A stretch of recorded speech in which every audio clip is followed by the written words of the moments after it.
Hey everybody, Robert with RC Archery. For this week's Archery Vision episode, I'm going to be going over this 2017 PSE Xpression 3D.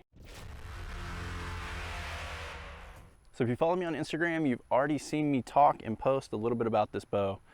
But for someone that's had a Hoyt in their hands for the better part of 8 years, I'm sure this leads to some questions and wanting some explanations. It's definitely something I do want to give you, but I am going to make you wait until the end of the video.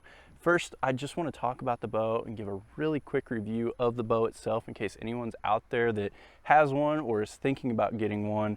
I'll give you my rundown of my complete specs, everything that I've done to set the bow up, tune it, and what I'm using for my arrows, and then I'll tell you why I switched. All right, so starting from the top down, the limb spacing on this is a lot wider than what I'm used to. That's actually a really good thing because it does lead to extra stability. It's something that you can physically feel at full draw, and you can also see that in your sight picture. So definitely a good thing about the way that they set up their limbs and what they're doing with them. They're a preloaded system. They're not a beyond parallel system, but it is a little bit more preloaded. It leads to a very good feedback with the bow, and what I mean by that is the bow still wants to jump forward, but it does help you with just overall feel at full draw.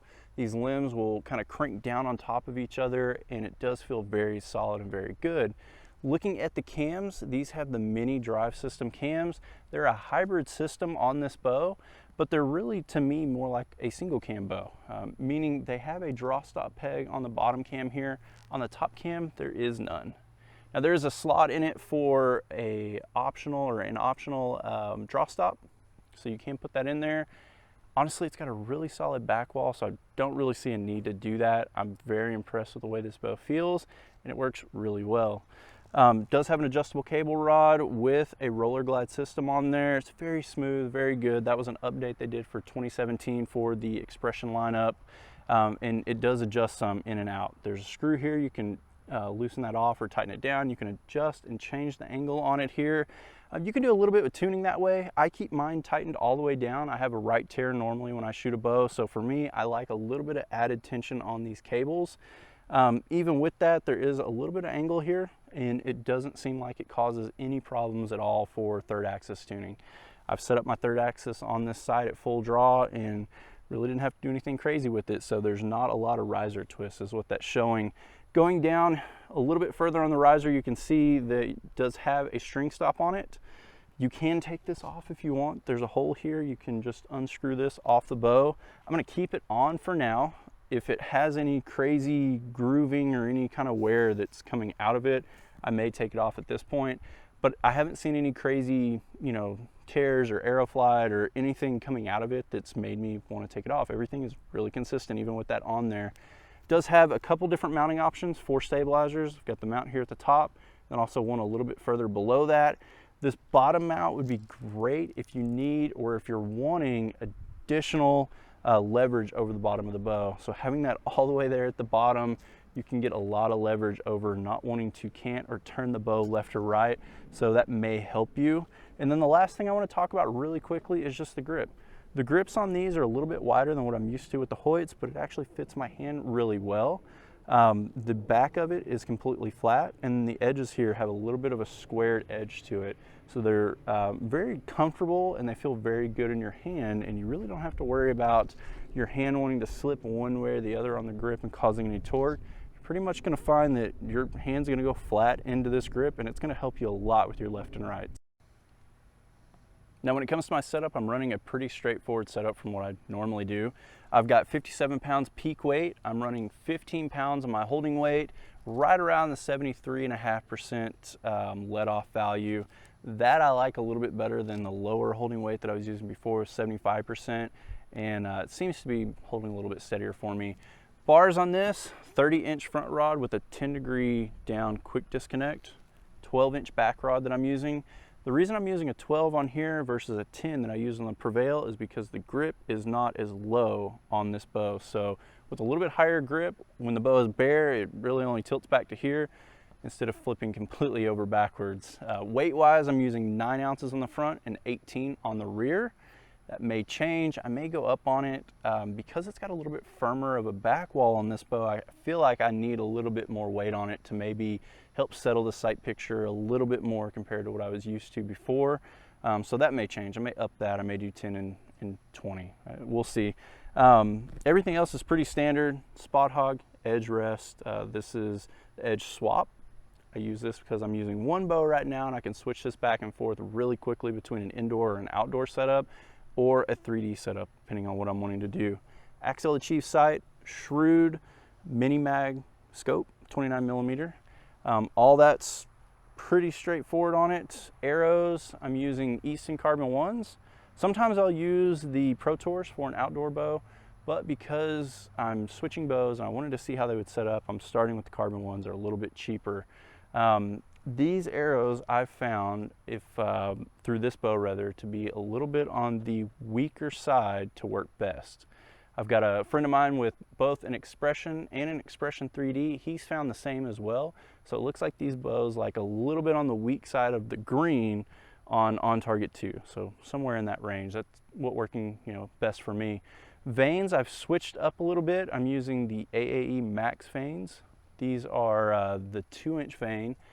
I actually like these a lot. I had initially this bow running with the Easton vanes that I was normally using. The AAE vane, actually these arrows group to the left of the Easton vanes. So that's showing me that the AAE vane, the construction of it with it being stiffer on the outer edge and a little bit more flexible on the middle portion of the vane, it's allowing that arrow to spin a little bit faster. So they've shown me to be very forgiving and I really liked them.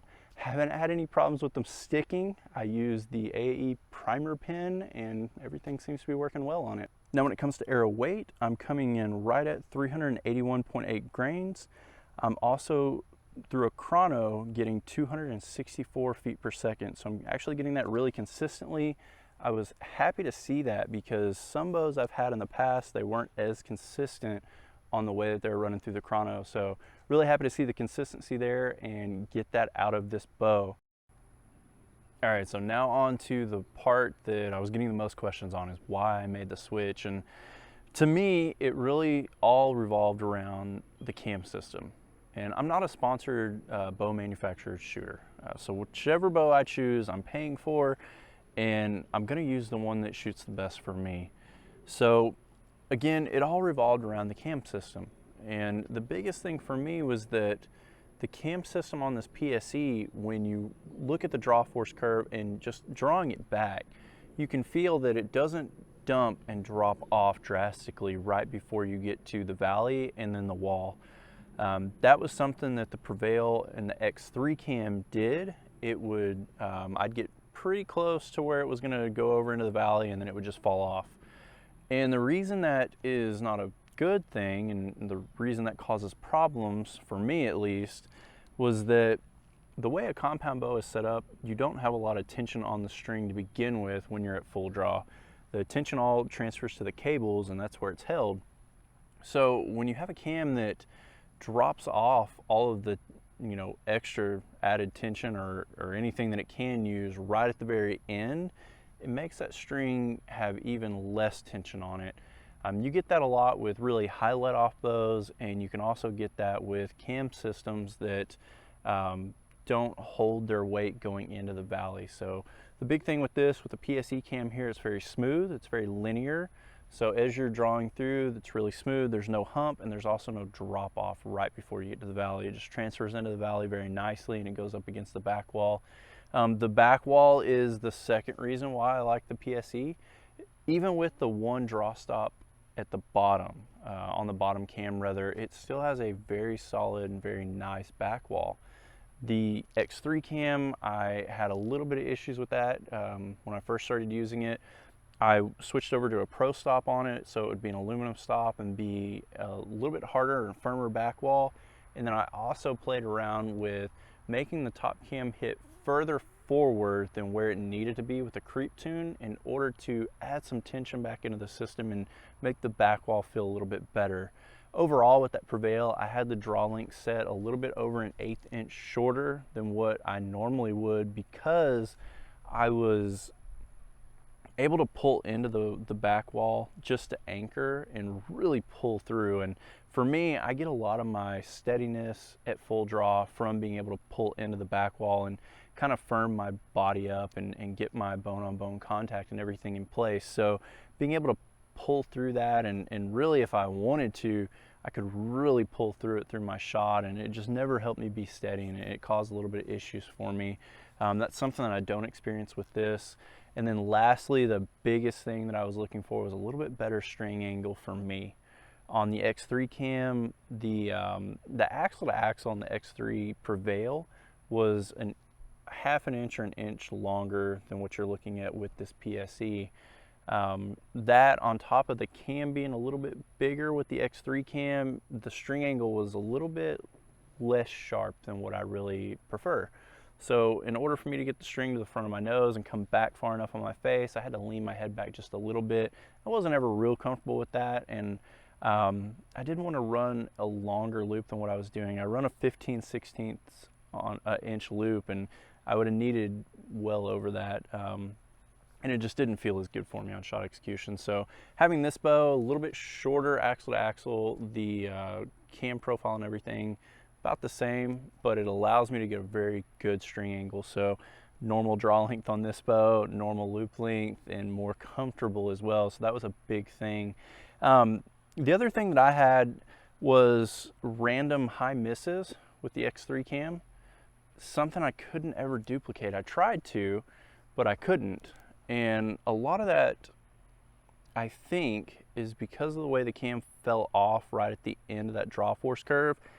And best I could tell, the bottom cam would start taking up before the top cam just a little bit, and it would pull the bow and it would just pop straight up.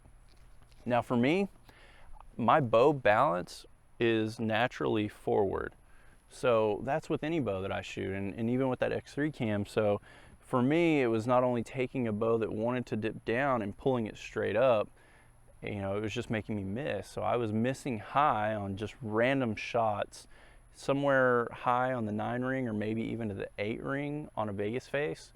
And it was just very sporadic, and I could never replicate it to find out what was going on to be able to change it. I tried creeping, I tried collapsing, I tried pulling extra hard. No matter what I did, I changed grip pressures, everything, and I couldn't replicate it on my own. It would just sporadically happen whenever it wanted to. That was actually something that I've had a few other shooters that have that cam. They've emailed me and had the same problems. Not prompted by me, they just emailed me and said, hey, this is what's going on. Have you encountered this? What do I do? So I don't know if that's just widespread or not. I don't know. I've heard about it from a couple people, even with the 65% let off mod or 75% like what I was using. So that was the biggest change in what I was looking for. It also, with the Prevail, it was a little bit more prone to torque and face contact making, or variance in face contact making bigger differences downrange. And that was because there wasn't as much string tension on there.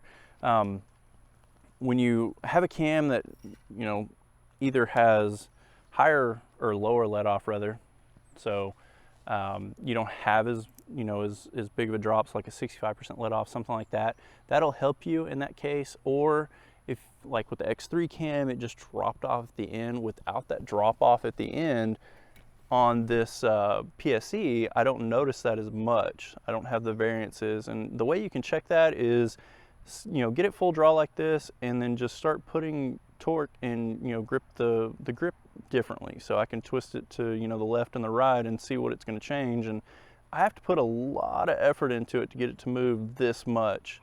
And if I'm going to shoot a normal shot, my normal grip change that I ever would do if I just messed up would be about there, would be pretty severe, or there would be pretty severe, and that's about all I'm going to encounter. But with the X3 cam, I could torque it really easily, more extreme. And honestly, if I had put as much effort into torquing the Prevail as I just did with this PSE when I was really moving it, I could probably derail the bow if I did it that way. So maybe it's got a little bit more to do with the wider limbs on this bow and the overall design of it. That probably has a play on the factor of why that happens, but I also think it has a lot to do with the cam. So that was really the biggest issues that I had with it. Now, I had a Prevail with the SVX cam, and I didn't have the high pop issue with those.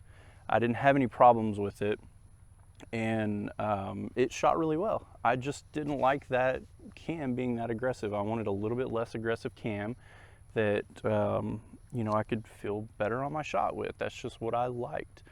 So yeah, I mean, if you have the Prevail and it's SVX, I think you're gonna have an amazing bow. If you do like those style of cams, you really can't go wrong with that. They're kind of one-off on the Hoyt with the spiral, or what they call now the SVX, so you can't go wrong there. But I think if you're gonna be a shooter that wants a less aggressive cam, you're, in my opinion, you may be better off going to a different bow, or using maybe a Podium with the GTX cam, doing something like that. So that would be why I changed and what I was looking for on this new one. So hopefully this sheds some insight on why I switched and what I think about the new bow. I do have a 2018 bow on order. I hope to get that maybe next month, but it may be the month after that. But as soon as I get it, I'm gonna do another video on that. I'll be able to show you what's going on with the new Perform X model. I did get the 3D version on that one as well. And hopefully it's gonna be a good bow too. It's different setup, dual cam instead of a hybrid cam system. The grip is a little bit lower, I believe, on it, and a different balance point on it. So it'd be fun to try it out, test it, and see how it stacks up compared to the Xpression 3D. Thank you for watching. I'll see you soon.